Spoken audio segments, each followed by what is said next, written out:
I'm Amy. I'm the founder and CEO of environmental education charity Another Way, and I am an advocate for a more compassionate world. At 16, I'm thinking of all the 16-year-olds I know.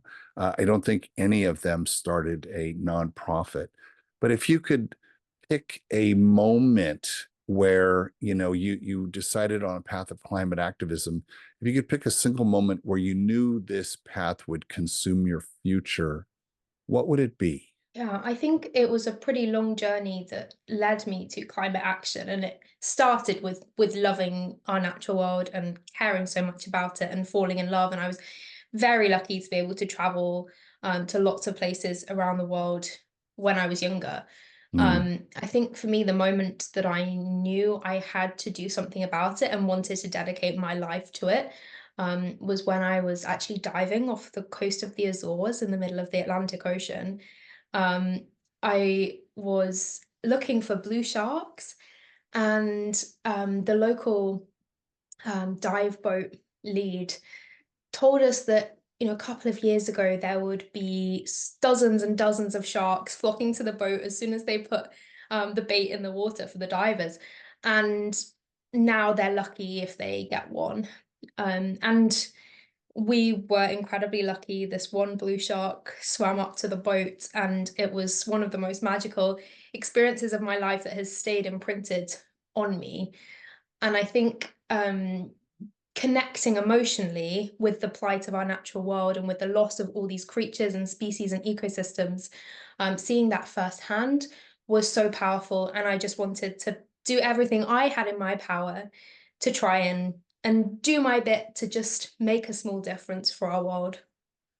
Was there any moment where you thought about walking away though from that? I'd say writing a funding application this week, but if I'm being serious, I think I have faced a lot of challenges on my journey. It's not easy to be this passionate and to have a purpose, because you can feel very alone. You can feel Mm. like you don't have a clue what you're doing. You feel grief and frustration over the climate crisis. And I think for me, the one moment that that all culminated was it was in my first year of university.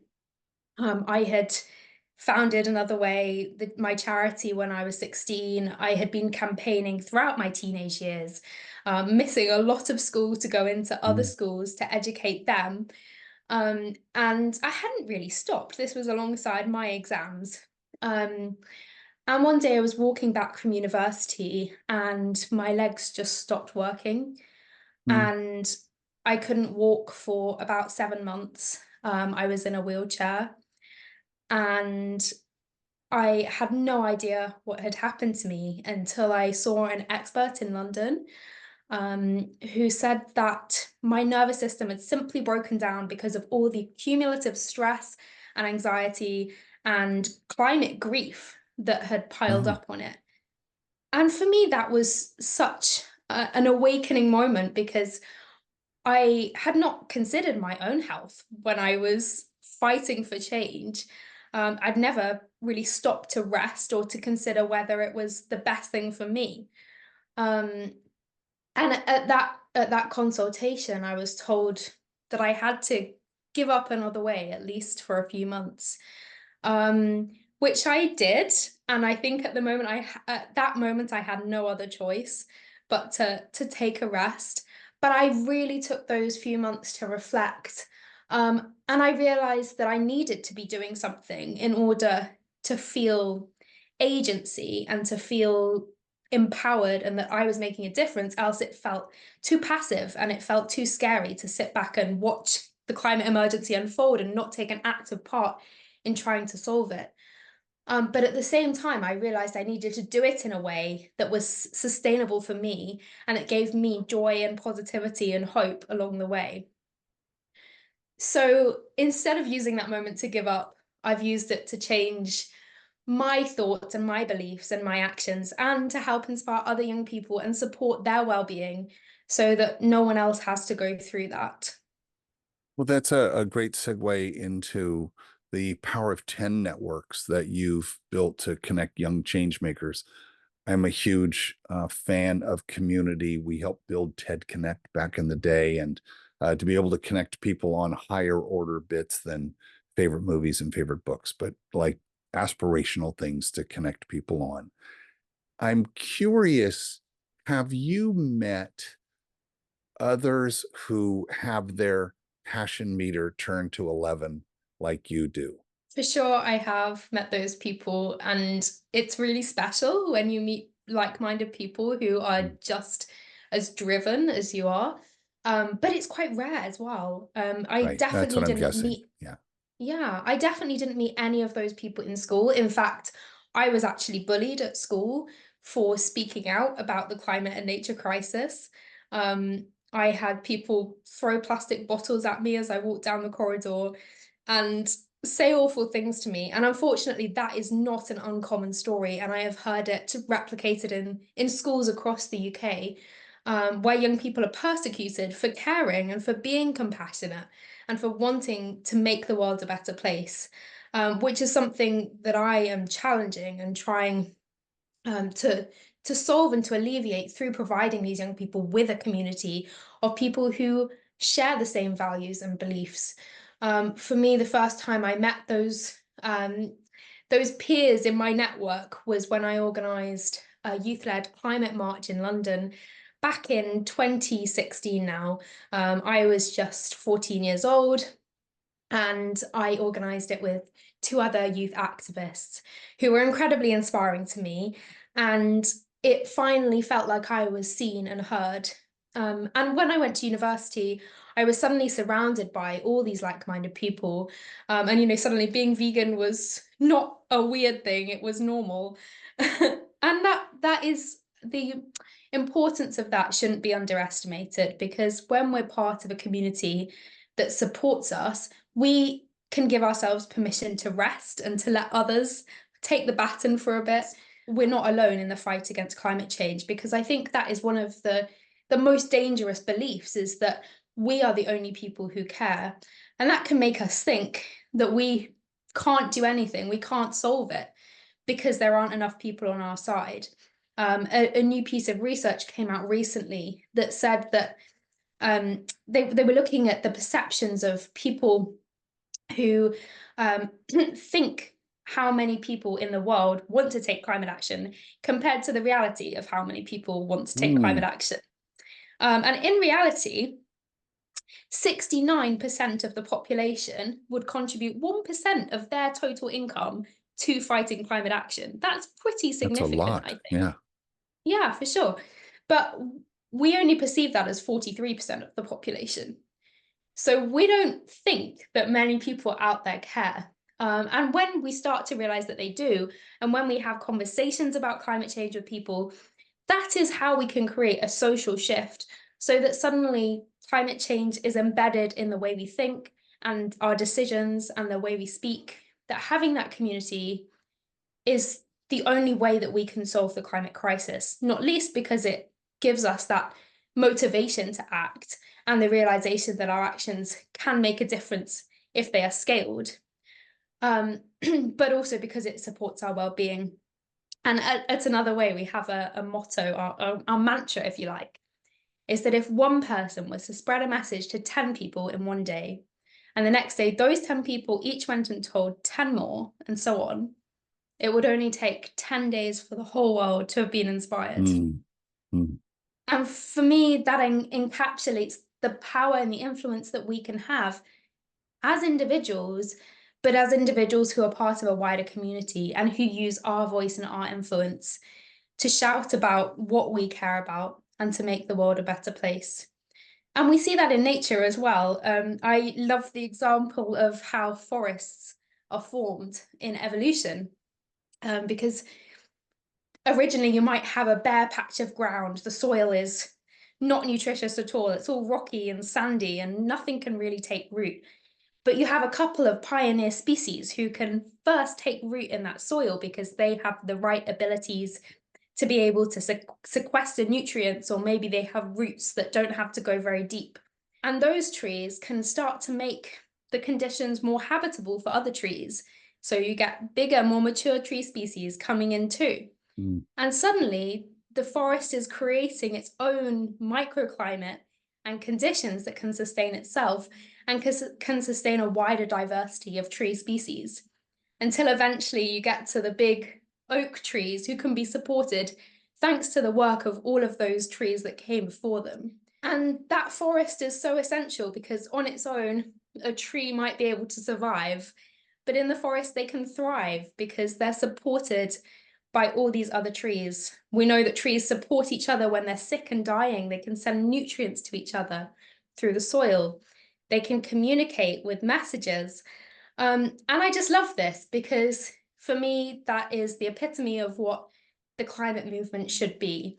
It should be a diversity of people enabling others to act in their own way because everyone has a unique role to play in this. But we could never do it if everyone looked the same or if everyone had an action or a definition of climate action that looked the same, because we need that diversity to create community, to create a systemic solution to the systemic problem that we have created. I think you painted a perfect picture of those early species. There's a name for them. I forget what the name for the first ones in.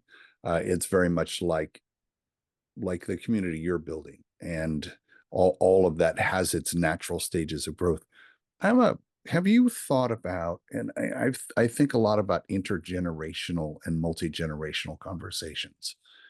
Do you have a sense that your generation is more attuned or is more vocal? And if so, why? And what's have you studied how to communicate with the generations before you? Because everybody hears things a little bit differently. And Yeah, for sure. I think our generation, my generation, is often painted as the generation that is going to save the world.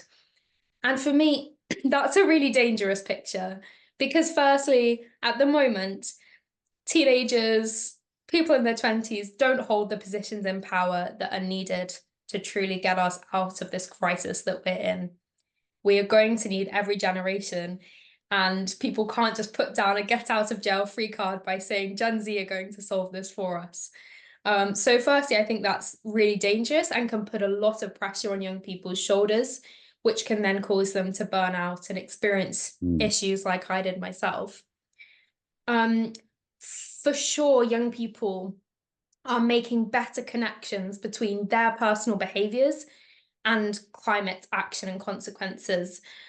For example, young people are more likely to eat more plant-based foods and to have more conversations about climate change than older generations. Um, but I don't think we can put a blanket statement on that because, as I've said myself, I've experienced bullying in school for caring about climate.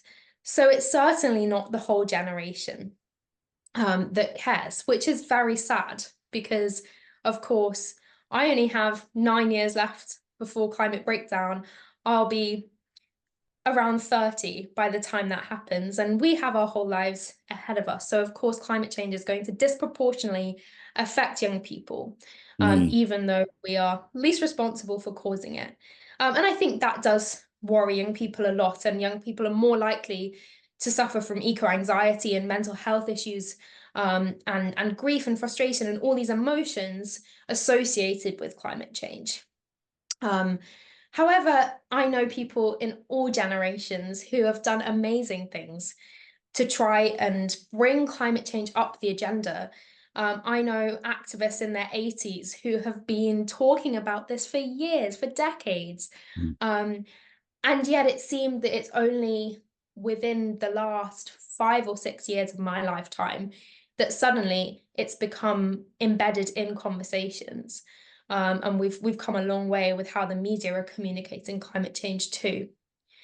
I think that there are a lot of ways that we can use and harness psychology and the things that people care about in order to inspire people to care and to take climate action. So for young people, often talking about social justice issues and equality is really important because often young people are really switched on about that. For older generations, talking about the impact on their children and grandchildren is really important because that's what people care about. So I think it's finding that key that can give people a hook into what they care about and their values, which can then give them a reason to incorporate a very global existential crisis into their personal life and make that link between, well, these are the actions that I'm doing, and these are the consequences they're having on a global scale, because that can be really difficult to determine. Um, I sometimes use an analogy called the tragedy of the commons, Mhm. which is a theory that basically, if we have a pie and people can take however much they want, and some people will take more than others at the expense of the others who only get a tiny slice of the pie. And that, in essence, is what has caused the climate crisis. A very small percentage of the world's population are consuming an unfair amount of resource and producing disproportionate carbon emissions, which is affecting the vast majority of the rest of the population. And often people say, well, the only way to solve that is by putting in laws to make sure that people can only take what is their fair share. But I think that another hidden key to this problem, if you like, is compassion. And the fact that as individuals, we can make choices every day in how we think and act. And we can choose what is best for us, or we can choose what is best for everyone else. So maybe when you're buying a pair of jeans, for example, you can think, well, these are the jeans I like the most, they're the cheapest, might as well buy those. But if you consider the effects that they're going to have on people around the world, whether it's the people in the factory who made the jeans, or the people who might live in communities near landfill sites where piles of textiles end up, then suddenly maybe it's not the best decision for everyone. When you bring that global compassion into context, it can help us to make decisions that are best for everyone, creating a more equitable and fair society. Amy, thank you so much for bringing these ideas. I appreciate just all the passion you bring to the project and the getting hundreds, if not thousands, of people interested in this cause. We need all that good energy. Thank you so much. Thank you, Mark.